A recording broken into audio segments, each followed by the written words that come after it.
The BS Report is a free-flowing conversation that occasionally touches on mature subjects. First of all, This is the BS Report with Bill Simmons. it might be cool, I don't know. And if it's not, I don't The care. BS Report with Bill Simmons. Bill Simmons works for ESPN. He's also named the sports guy, and he writes a comical sports column. He must be a popular dude. The BS Report. It's got a real dirty sound, like a rusty steak knife cutting through a well-aged steak. Now. Here's Bill Simmons.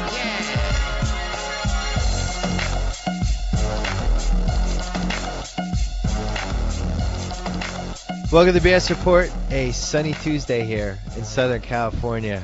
Rarely do we send out the BS Report bat signal. It really, something great has to happen. I don't know if today qualified, but it's been a while since we talked to Mike Lombardi anyway. Andy Reid seems like he's going up the deep end. Mr. Lombardi, what is happening? Well, I think obviously Andy has seen we've played 6 games this year, 16 last year. That's 22 games under the Juan Castillo administration, and he's finally realized what most people suspected before this endeavor took off, that it was really never going to be able to come to fruition, because a guy that has coached offensive line without the experience of making adjustments, making changes during the course of the game can cause problems for your team. And ultimately, I think that's where Andy finally, after 22 games, decided that, you know what, I made a big mistake and I've got to correct it, because my career is now certainly at jeopardy as we move forward for the final 10 games. Isn't that a realization that he should have come to either during last season or after last season ended? Well, I thought so. I mean, he tried last year. I mean, it was kind of confidential. Nobody really talked about it, but there were inquiries made all over the league about perhaps replacing Juan, but they never did. And look, Juan Castillo is a really good person, and he's a detailed, hard-working guy. And he was put into a situation that he wanted to be put into that he had not the equipment to handle in terms of the experience. And it's an unfortunate career move for him, because as I maintained all along, if Juan Castillo could pull this off, he shouldn't be the defense coordinator of the Eagles. He should be a head coach of an NFL team. Yeah. Because there's very few people that can walk from one side of the ball to the other and have the command to play the games as they're going on. We can all go to a blackboard, but when the bullets start flying and you've got to make adjustments to the adjustments to the adjustments, let's take last year against New England. The Patriots knew they only had one green dot player, which means they only had one player with a helmet with the radio equipment. So they had to keep him on the field. And they went to 3 receivers, 2 tight ends, which kept that player on the field, kept them in a bad defense, because clearly the Eagles didn't have the ability to signal in a new defense or change or adapt during the course of the game. You can't win big-time games against really great coaches if you're going to have to play like that. I don't want to spend too much time on the Eagles, only because I just don't think they're a playoff contender. But right, that's fine. Is his job in danger, Andy Reid? Oh, Andy Reid, this is a lifeline. This is the way to save his. He's got to do it to save his job. Right. Well, I mean, let's say you were running the Eagles and you just look at the team that you have. The number one evaluation I'd want to make is Michael Vick my quarterback or not? What would you pick on that? Well, my point, that die's been cast. I mean, he's not coming back next year. They can't go through another year like this with him. But for them to get to the playoffs this year, it's going to require him, not the young rookie. So you think it's Vic's team this year. We all know how it's going to play out. They get rid of him. They give the job to the rookie. Why not just give the job to the rookie now? Because Reid's trying to protect his job. Oh, so this is the classic scenario that you and I have discussed many times, when the short-term interests of the coach and or the GM are not aligned with the interest of the long-term vision and the fan base. Exactly. That's not good. No. It's never worked out well when this is the scenario. All right, so let's cross off Philly. I can't take them seriously. But the Patriots, they've now lost 3 games basically in the last 2 minutes, and 2 of those games were lost in the most unpatriot-like way you can possibly imagine. And I'm starting to freak out, because this is the first time where they had a lead, in the last 10 minutes of the fourth quarter, and I'm sitting there going, oh, God, we're going to blow this. That's not a good feeling. What's happening here? Explain this to me. Well, I think a couple factors. I mean, the score's 20-10. They're driving down the field. They get the coverage they want on a particular play, and for whatever reason, Tom decides to throw the ball to Deion Branch in man-to-man coverage over Richard Sherman's head when he's got both tight ends crossing the field, and Gronkowski's going to be open for about a 30-yard gain, which is what the play was called to do. Yeah. So they're not executing or okay, let's go to the interception that Earl Thomas has. They have Hernandez split out wide.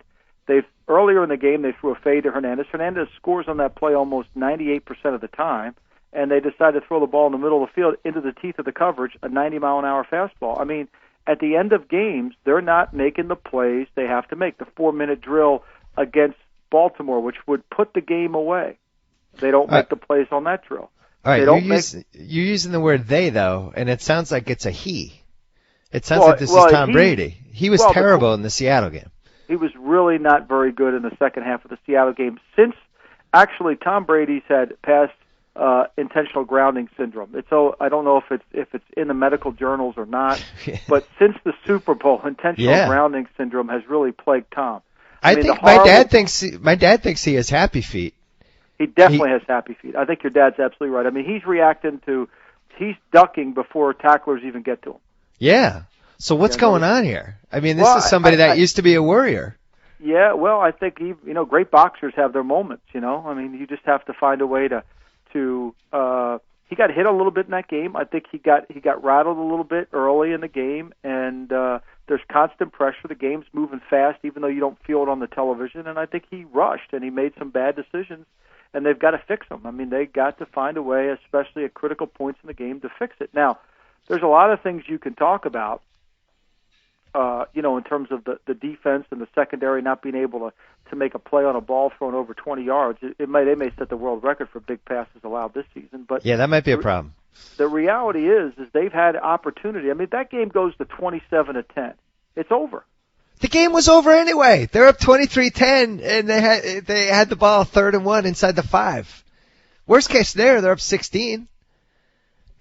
Seattle wasn't getting 2 touchdowns and 2 2-point conversions. I mean, this was one of the worst giveaways the Patriots have had, probably in my lifetime.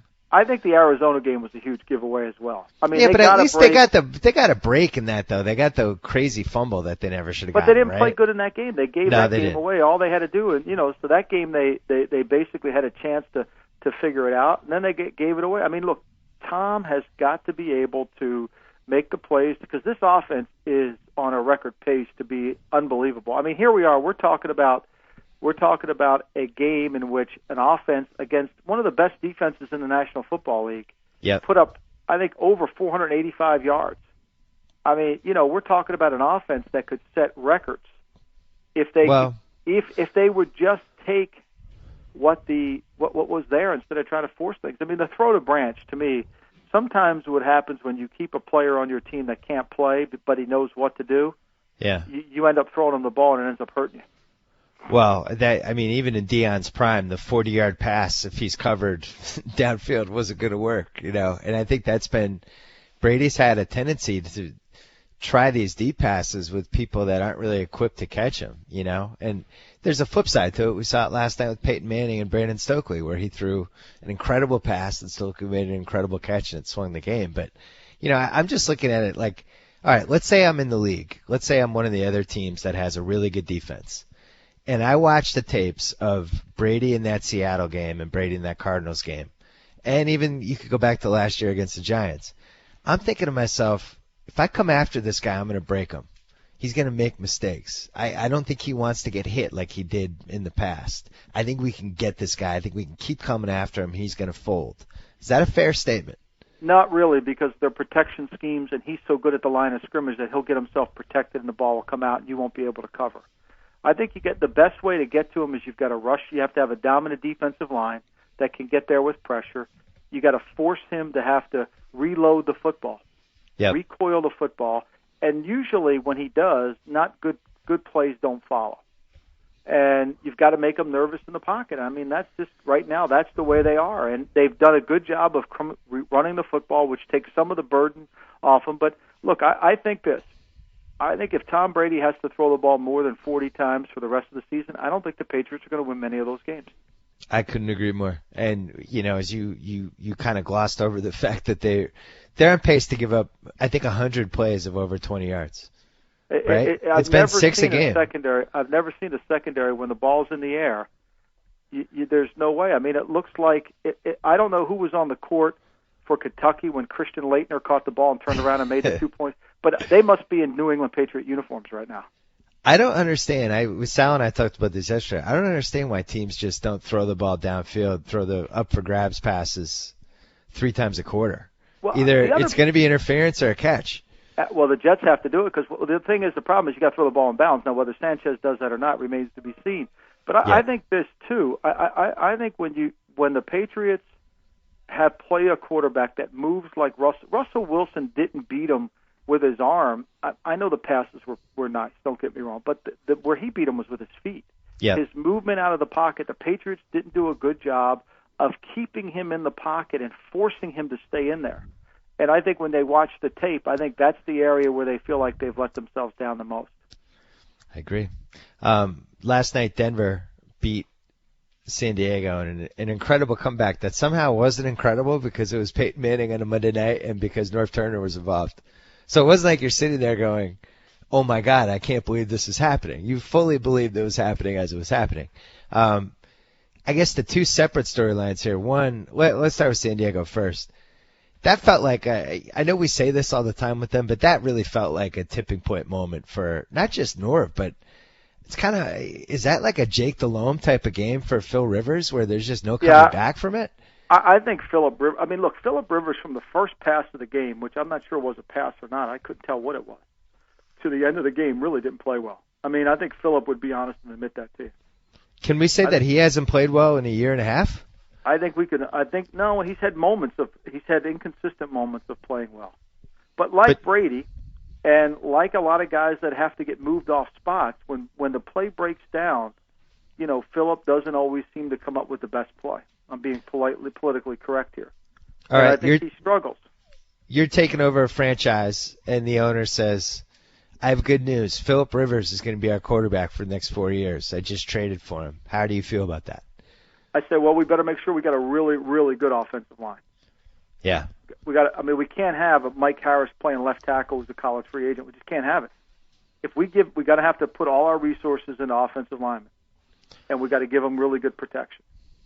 Okay. And North Turner, this should probably be. I mean, he's had a way of you pour the dirt on him when he's in the coffin and he just rises Michael Myers style, but it just doesn't seem like a very good Chargers team. Like, this is probably going to be it for North Turner, correct? Well, it's going to be interesting how the whole thing processes through with the talent base. I mean, I've said this before. I'm not sure that this is really a talented San Diego Charger team. I've maintained that. I mean, their corner situation, Jammer's still a good player, not a great player. Kason, no. I mean, they really need some help in the secondary. And, obviously they need some help, but they need more pass rush. I think they're getting better.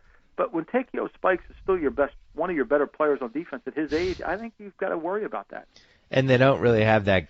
They don't have the explosiveness that it seems like they once had. They're throwing Eddie Royal a lot down the stretch there. Eddie Royal's a cast-off.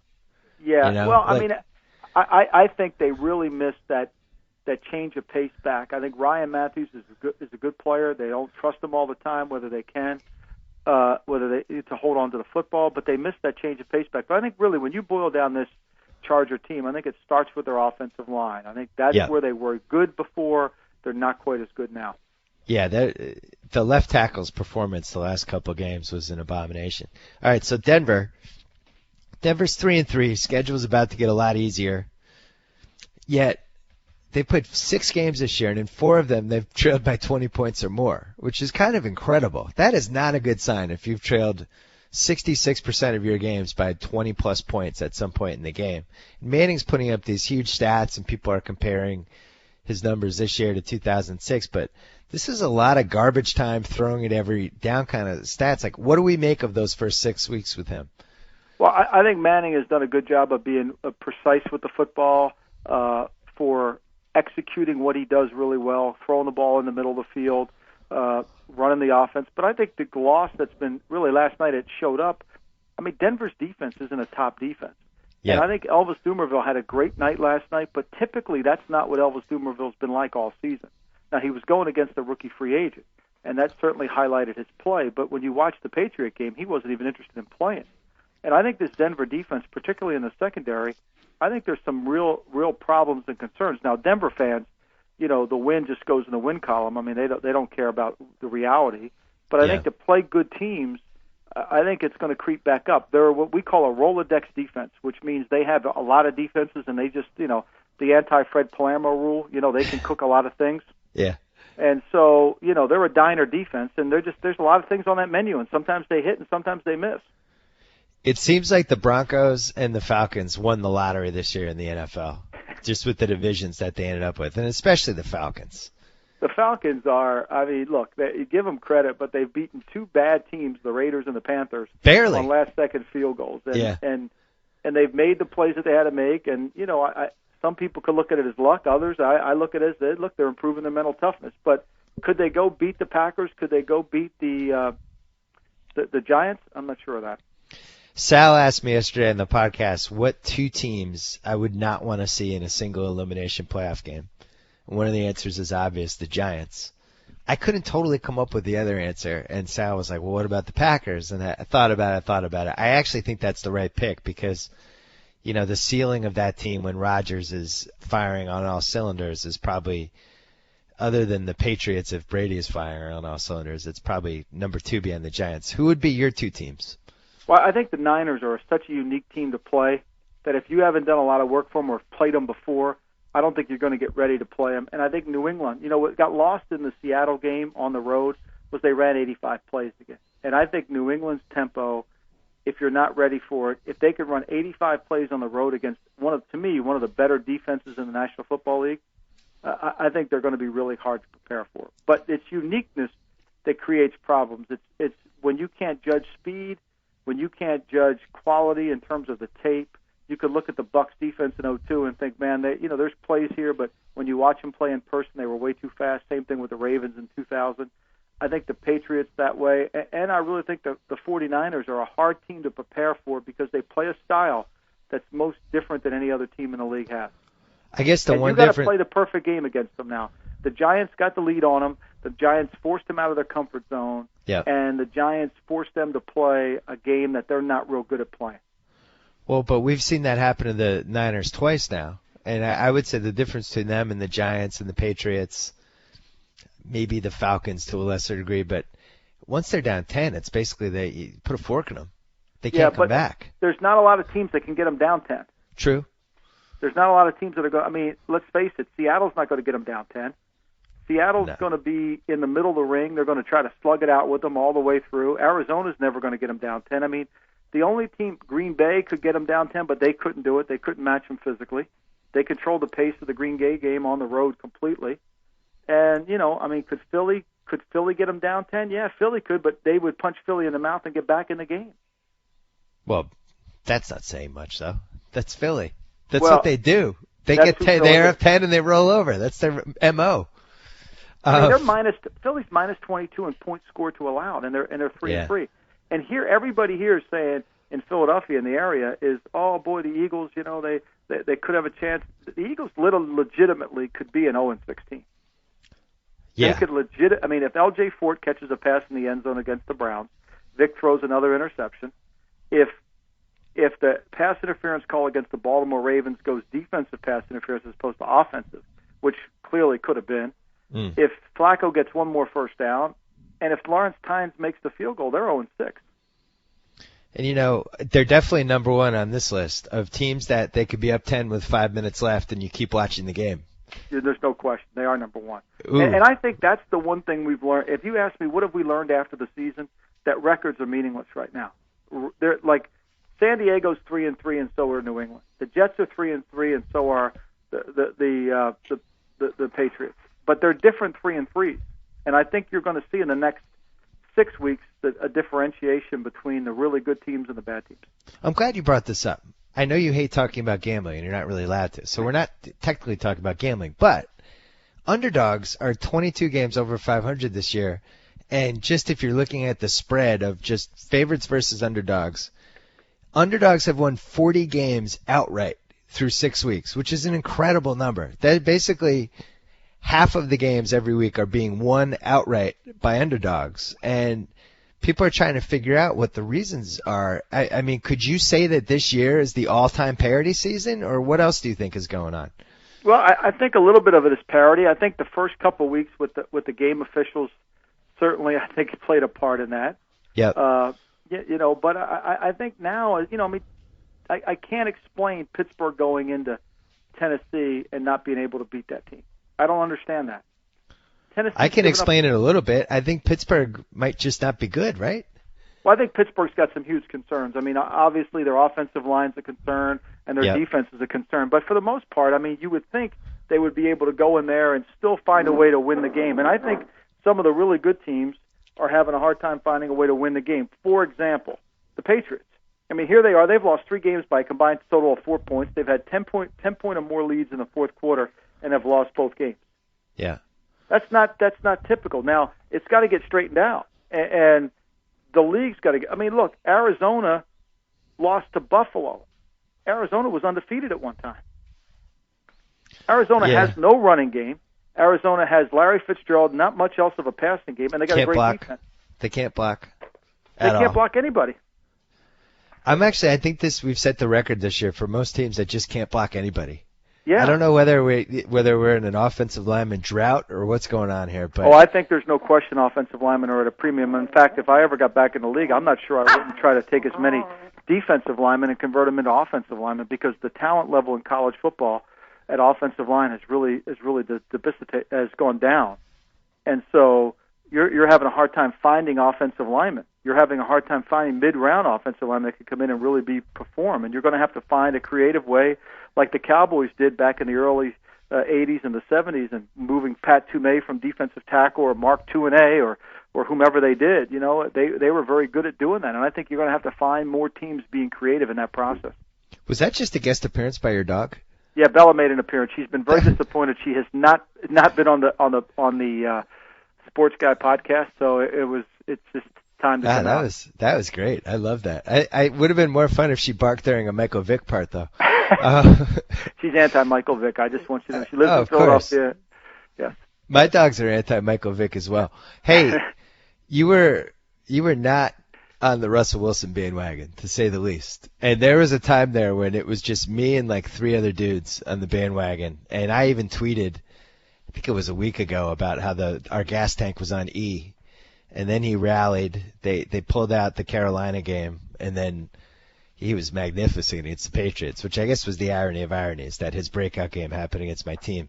Are you more of a believer right now in the Russell Wilson phenomenon? I love Russell Wilson's competitiveness. I love his leadership skills. I love a lot of things he brings to the table. I think the Patriots' inability to rush the passer correctly. I think most quarterbacks, this is never talked about on TV often, is how you stop quarterbacks is how you control your rush. It's not about running up the field. There were too many times in that game the Patriots were past the quarterback, and you can't win in the NFL. The worst place to be in football is past the quarterback. Yeah. And when you have a guy like Russell Wilson that could step up and make plays with his feet, now he averages 5 rushes a game, and that's very difficult to handle, and the Patriots did a really bad job of rushing and coordinating him in the pocket.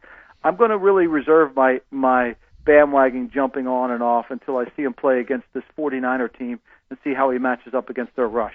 Oh, come on. That's a Thursday night game. That's not fair. Why? These Thursday night road teams, or one team every Thursday night just looks horrendous. Seattle just came off an emotional win. I don't expect them to show up in that game. Do you? I think, the game's going to be close because neither team can put the other one away. True. I'm really impressed by Seattle. That Green Bay game, they did as good of a job in the first half against Green Bay's offense as I think anyone's ever done against Rodgers, right? People forgot that because of the Hail Mary at the end.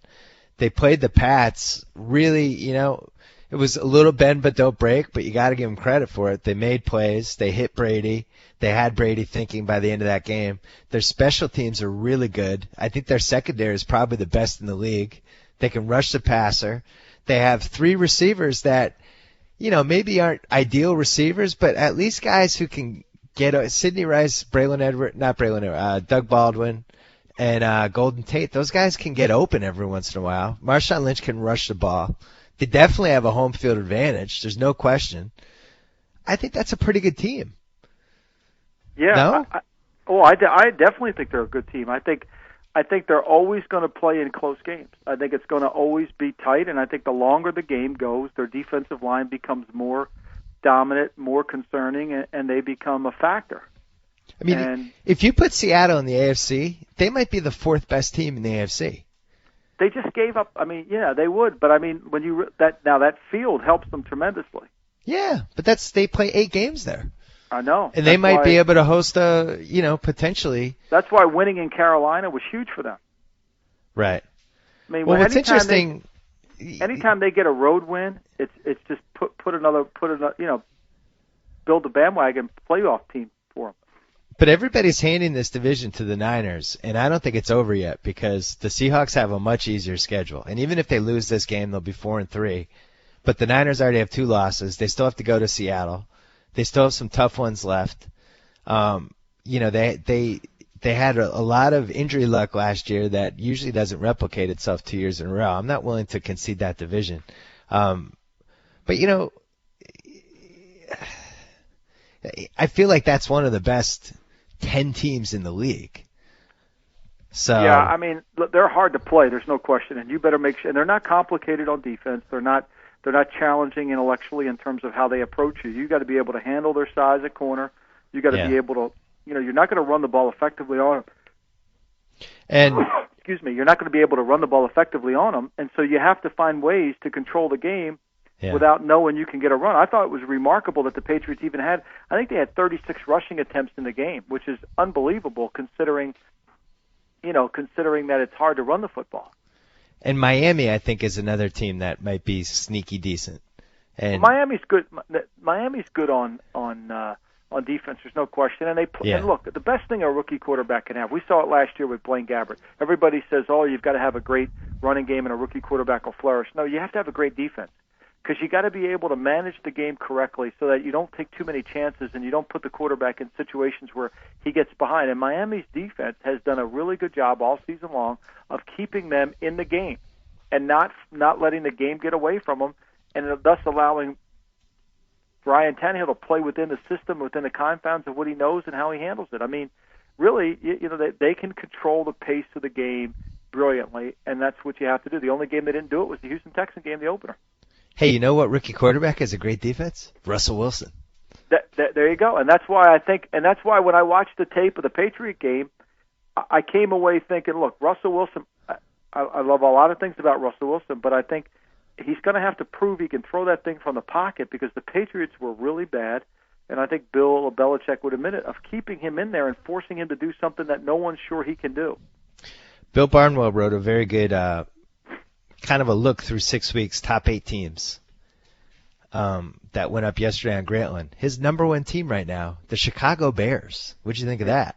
Well, I could see it, and I've said this all along. I think the Bears are a team because of their defense and the way they play and offensively that they're going to be good the early part of the season. I'm just worried about age. Look, Baltimore suffered some injuries this past weekend. Ray Lewis, when you lose your tricep, or like Troy Polamalu with his calf, those are older player injuries that always worry you. They always creep up. And I think that's where Chicago has to be a little concerned. Can they avoid that significant injury to one of their key players on defense that's going to keep them going? I think that's going to be a challenge. You're not drinking the media Kool-Aid that the Ray Lewis loss is going to be a big loss for Baltimore, right? Well, I wrote about it today on NFL.com, and here's what I said this simply. I said, look, they're going to miss his leadership in the room. They're going to miss his preparation for the game. They're going to miss his calls. They're going to miss him yelling the tendencies of the opponent to the other players on the field. They're not going to miss his inability to get depth on his drops. They're not going to miss his inability to cover man-to-man. They're not going to miss his inability to finish some plays. But there's some things that he can't do that he can still do that helps the team win. And I think they're going to miss those. Well, they're going to miss Webb a lot more than Lewis, though. They will significantly miss Webb because what I think the one other aspect of the National Football League this season has been nickel runs. I think nickel runs, if you ask me to talk about the season, it's about nickel runs and how teams are ineffective against defending nickel runs. For example, the Giants played the Browns 2 weeks ago. They were in a lot of nickel runs. Browns couldn't stop them.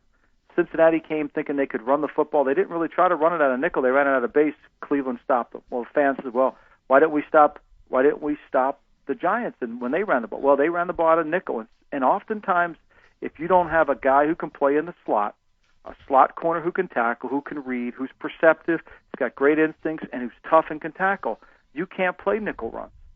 And you don't know how to fit on nickel runs, and you don't know where your force comes for nickel runs force. So it becomes a real problem. And this league right now, why New England has such an advantage, is they get you into some nickel run situations where you're not equipped to handle it.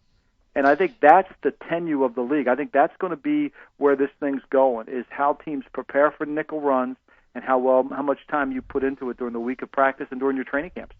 All right, so for the people who don't totally understand what you just said, basically you're saying if teams play 3 wide receivers with a tight end and 1 running back and make it seem like they're going to throw every down, but yet they run out of that formation, the other team has to play 5 defensive backs because that's just you have to because they have 3 receivers out there.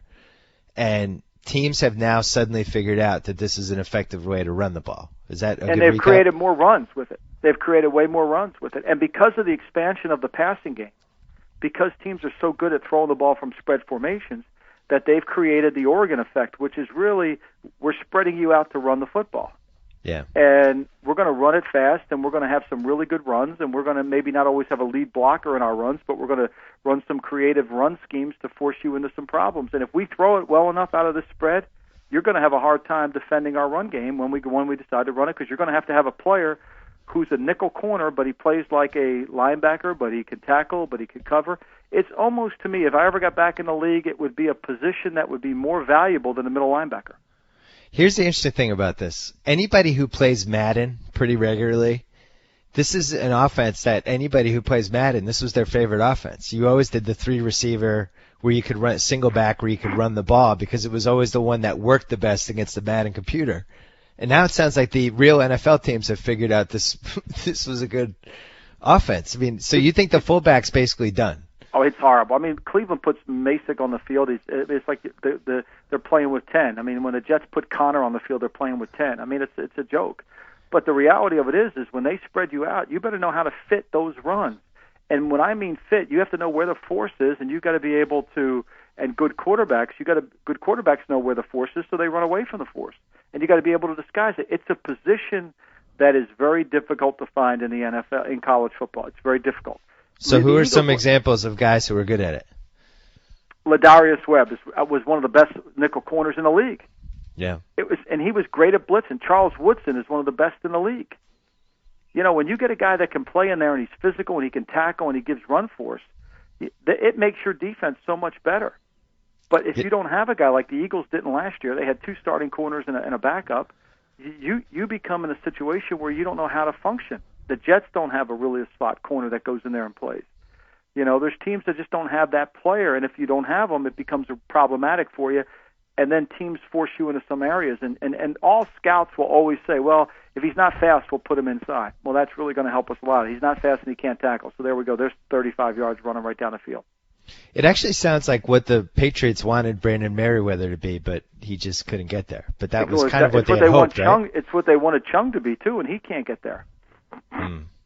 So you're scouting these guys hoping you're drafting that guy, but it's really hard to find that guy. In your draft board, you're going through and you don't see enough of them in college. You don't see enough of them in college to really determine whether he can go in there and make those plays and do those things. So you have to really diligently look all over the board for that guy, because when you come out and you're playing Victor Cruz, you got to play Victor Cruz of the Giants, one of the best slot receivers in the league, and you also have to handle Ahmad Bradshaw, and he's coming around the corner. That's a challenging thing to do. All right. Well, the first 35 minutes of this podcast has been like we've been having an Italian feast. We brought out some cheese, we brought out some sausages, brought out some pasta fazool. Yeah. Now the entrees are here. Now the veal parmesan is coming out. I'm not allowed to eat any more of that. All the dietitians that work with me won't let me eat that. Kinetic Fuel will give me crap on that. All right, well, here's the veal parmesan of this podcast. Yeah. Let's just make fun of the Jets for 5 minutes. How is this team 3-3? How are the Jets 3-3? They're terrible. They're awful. I mean, look, the Jets have had 8 turnovers in the 2 games they've won. Buffalo committed 4 of them, and Indianapolis committed 4. And so when you get it at +8, when you win that turnover takeaway, you can put some points on the board. I mean, look, does it mean they're a good team? I don't think they're a good team either. I think they're a 6-win team, but they've won 3 games, and they beat a team, Indianapolis, with a really bad offensive line and a quarterback that didn't play particularly well that day. He's bad. You know, Yeah, and he's so bad. you know they're going to win some. I mean, this isn't a team. They're hard. The Jets are still a hard team to play if you don't play them on a regular basis. I think Andrew Luck, if he played them the next time, I think he would slow down a little bit and play them.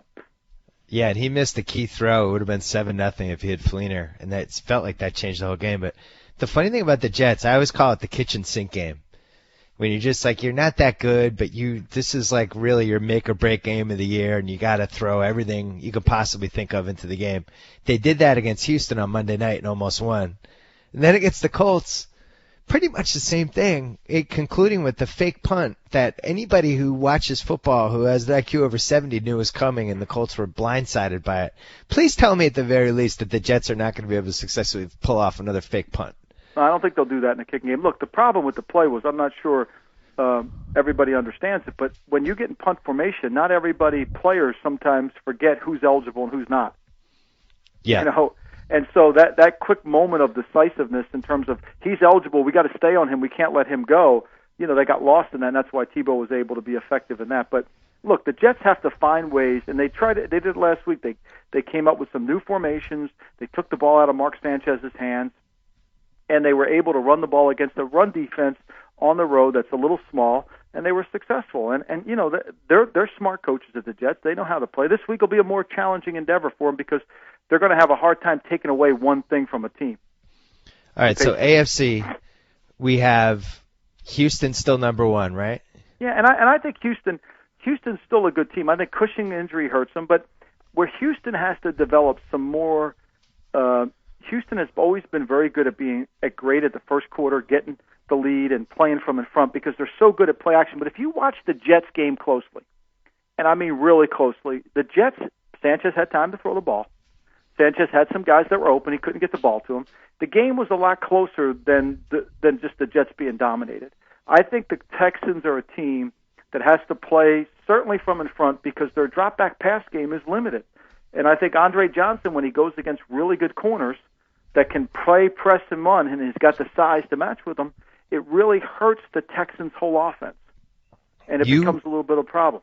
You mentioned Andre Johnson in one of your columns last week. This is somebody that I think America feels is better than he actually is. And he's somebody that always goes 3 rounds too high in a fantasy draft. And meanwhile, I don't think he's ever even had like a 15-touchdown season or anything like that. I agree with you. I think he looks like somebody that I don't want to say he's done or close to done, but he's certainly not the same guy that he was. I don't feel. Do you?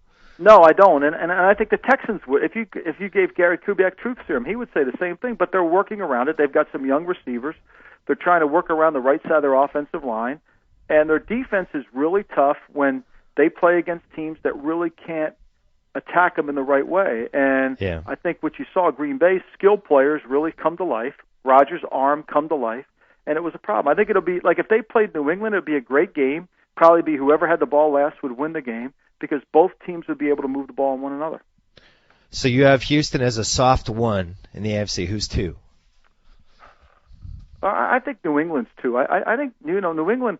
I watched New England, and I other than the last 5 minutes of even the games they've won, I'm not sure they've closed them out perfectly. But I think New England's a hard team to play. I think New England's going to get better, knowing how they structure things up there. 3, Baltimore, even with all the injuries? I think Baltimore is going to have to win the New England way and the Green Bay Packers way of last year, which is lead with your offense, try to be as creative as you can on defense, and every time you get a stop, basically say to your offense, we got to go score and get some more points. It was a pretty impressive Cowboys win. You know, the Cowboys, through the first hour of that game, it just looked like the Cowboys were going to run for 400 yards. It was and Baltimore hung around. It was a mentally tough game. It really was. It was. Yeah. I thought, but that's who they are. They're a mentally tough team. So who's 4? Who's your 4th best AFC team? Who'd you I bet your life? probably would have to say the 4th best AFC team would be Pittsburgh. Oh, even no. Even though they beat Denver. I think Pittsburgh's offense is really good. But so their offensive line, Pittsburgh, Miami in a neutral field, you would take Pittsburgh. Yeah, I would take Pittsburgh over Miami. I think they would move. I'm going to take Roethlisberger every time. I think Denver's in this conversation too because we're talking about. I agree.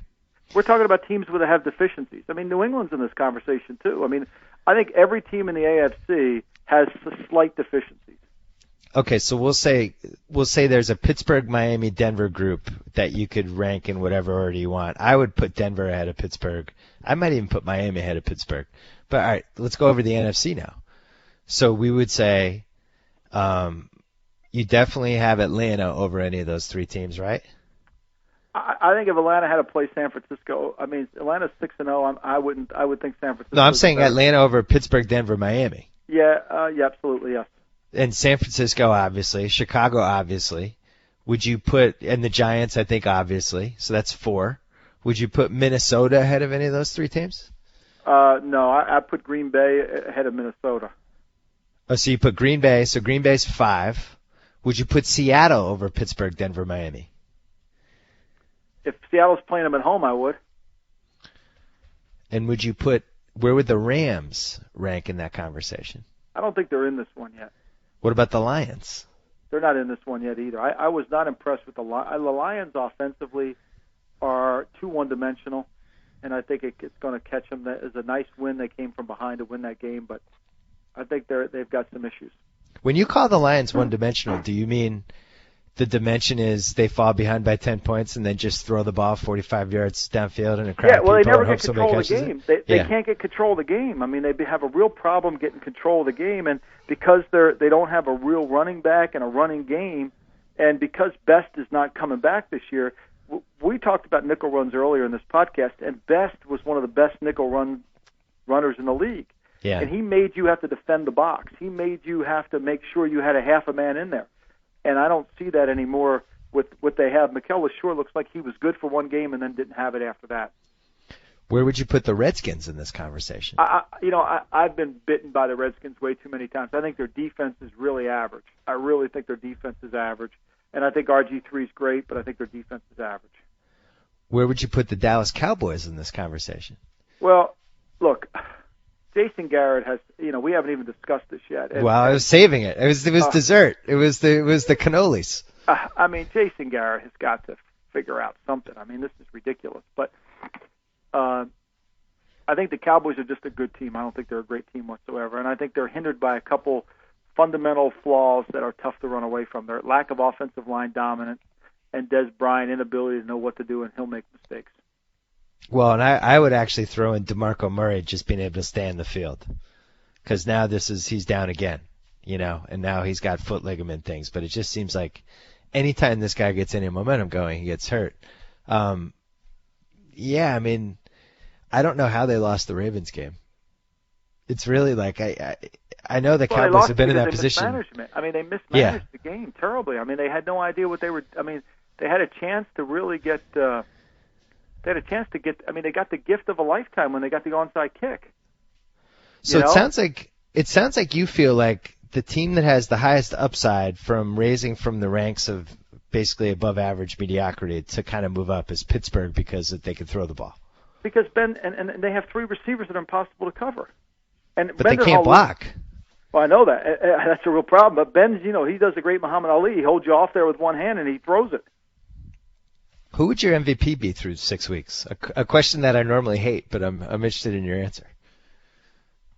Well, I mean, it's tough to give Matty Ryan the MVP of the league at a 6-0 team after this week's performance against the Oakland Raiders. Can't do it. He's off the list. That's problematic there. Alex Smith was trying to get himself one after that performance this week. Crossing him off. Brady's out too through 6 weeks. I mean, I'm not saying out for the year, but just these 6 weeks, like Brady's Seattle game was too lousy. I guess it's got to be Flacco. Come on. Flacco?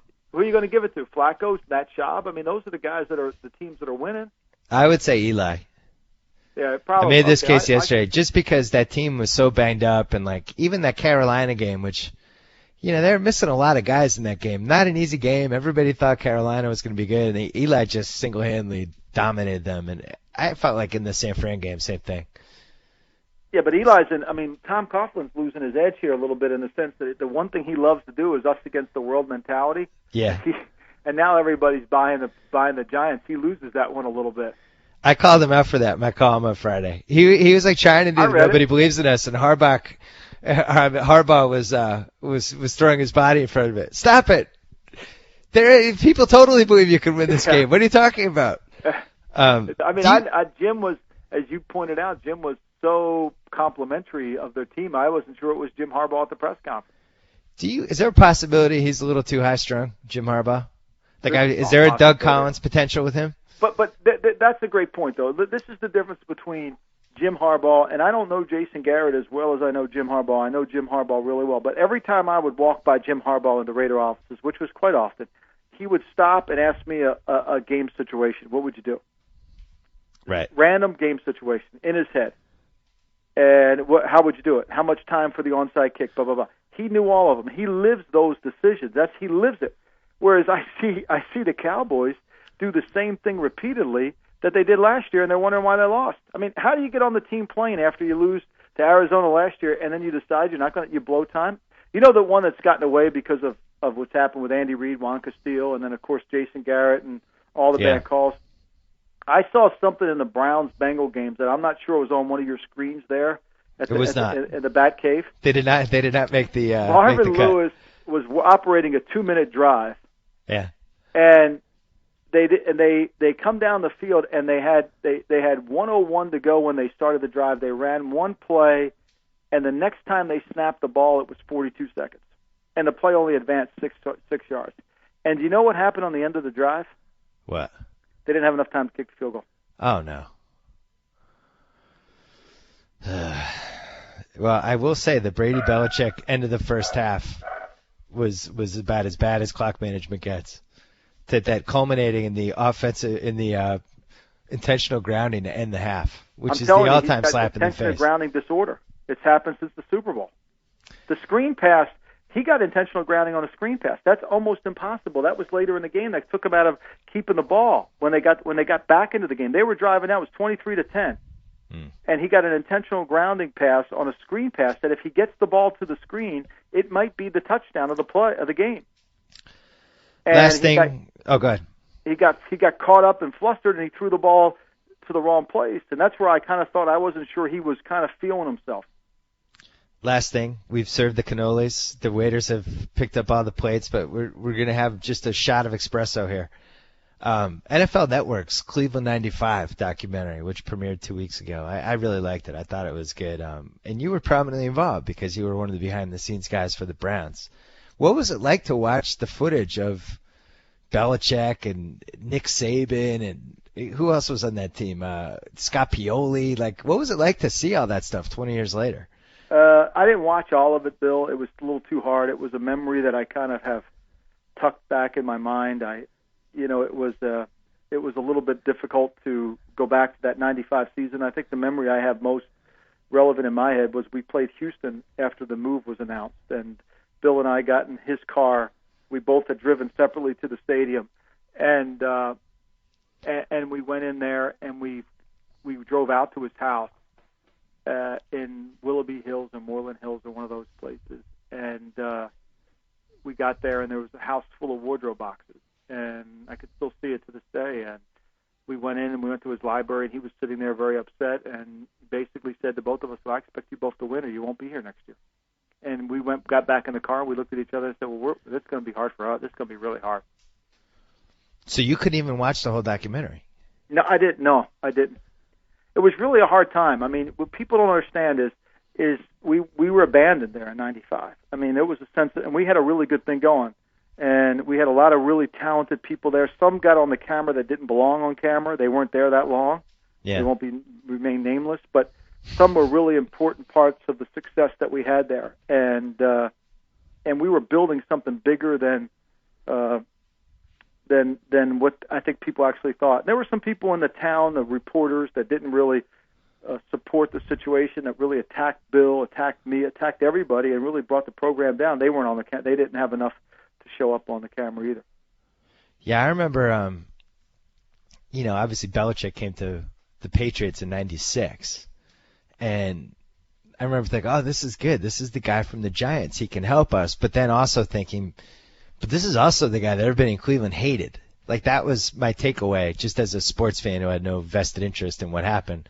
Just Right. that the Browns left Cleveland and everybody hated Bill Belichick. Those were the two takeaways I had as a casual sports fan living in Boston, Massachusetts. Yeah, no question. And that was because of some situations that happened and some reporters in the town that really, I think Bill still doesn't talk to this day. I mean, really painted a picture that was different than what Cleveland '95 came out to be. But the people in the town, as you look back on it, I mean, unfortunately, they lost their team. It was painful. It was a moment of a difficult part of my life. It was really the best of times, and it was the worst of times at times. And it was a great learning experience for me to be around so many talented people that I was fortunate enough to be around. So when Baltimore won the title in 2000, and it was some of the nucleus that you guys had built when you were there. Like, so that sounds like that must have been just as painful. Well, I don't know. It was a different team, and Ozzie had took the approach that we had in Cleveland, and he molded it in his own way. I didn't really get a sense of envy on that, or like, shoot, I think we could have done it in Cleveland had we all stayed together, and I think clearly we could have maintained a strong team. But there was a lot of that part of that team, and I've said this before, and I said in the documentary, Jim Schwartz did 1,000 hours of work on Ray Lewis. Ray Lewis, how about this for an interview room? I can still remember, and I've talked to Ray about this. Bill and I interviewed him in a room with Lawrence Phillips and Ray Lewis at the same time.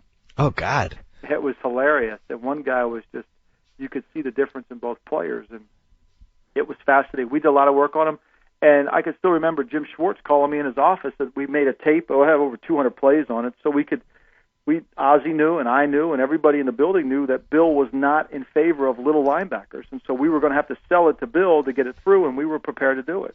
And Ray Lewis was the two-time state light heavyweight wrestling champion in Florida. He would have won it 3 times, only got disqualified as a sophomore for throwing the guy off the mat. I never knew that. That's great. I love that story.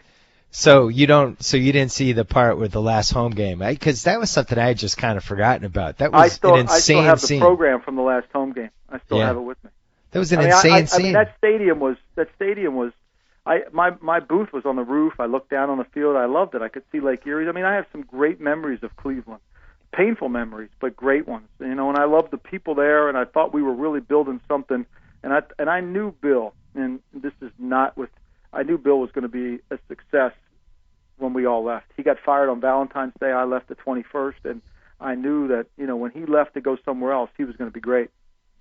Well, what's weird is that you have a great deal of affection for Art Modell, and he was the guy who moved the team. Well, I had Art had a lot of things. Art gave me an opportunity to work my craft, and in the NFL, it's tough to work your craft. It's tough to learn your business, and he gave you that. And you can't. There's parts of Art that I love. There's parts that I didn't always agree with. His handling of Bill, as I used to tell Art all the time, Bill's audience were the 60 people in that room. They weren't Northeast Ohio. Yeah. And so it was important but Art was more of a salesman. He wanted somebody who could get out there and sell with him, and Bill was a football coach. It was not a good situation in terms of the marriage between Bill and Art because they were so dramatically different. And it's kind of amazing that the Browns did get football again. I've been writing about this the last couple of weeks. Like, I got this question last week from somebody who was like, "Who's the greatest coach in new Browns history?" And the only choices were Butch Davis and Romeo Crennel. Like, that's kind of amazing. That's an amazing 12-year run for a team. Well, I mean, that's an actual question. They've actually gotten into one of these. They've hired quasi-celebrities. I mean, when they came back, they brought Carmen Policy in to run the team, and Carmen really never, built the 49ers. Bill Walsh built the 49ers. And you hire guys to do jobs that have never been actually done the jobs. That because of associations, people think they can do it. And Holmgren, pretty mixed reviews so far. Well, I think Mike has never been around. Mike has always been the coach and he's never really been the GM alone. It's a tough job to do. I'm not a good personnel guy without the right coach. Yeah. And Bill as his own GM is really a good coach and a GM. Sometimes Bill the GM lets down Bill the coach, but rarely does Bill the coach ever let down Bill the GM. And that's the challenge. And, that's part of pro football. It's so much coaching now that you better have a blue chip coach. Last question, who do you think is the best up and coming young coach right now?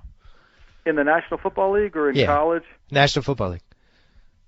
Well, I've always said this, and people laugh at me and they think I'm crazy. But they laughed at me when I said this about Bill. I think Josh McDaniels, and you see him in New England, what he's doing.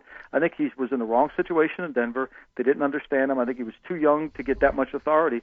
But I think he's an outstanding young coach. I think Kyle Shanahan has a chance to be an outstanding young coach as he moves forward. Both guys get scrutinized by the media quite a bit, but I think both guys are smart, and I think they understand what they're doing.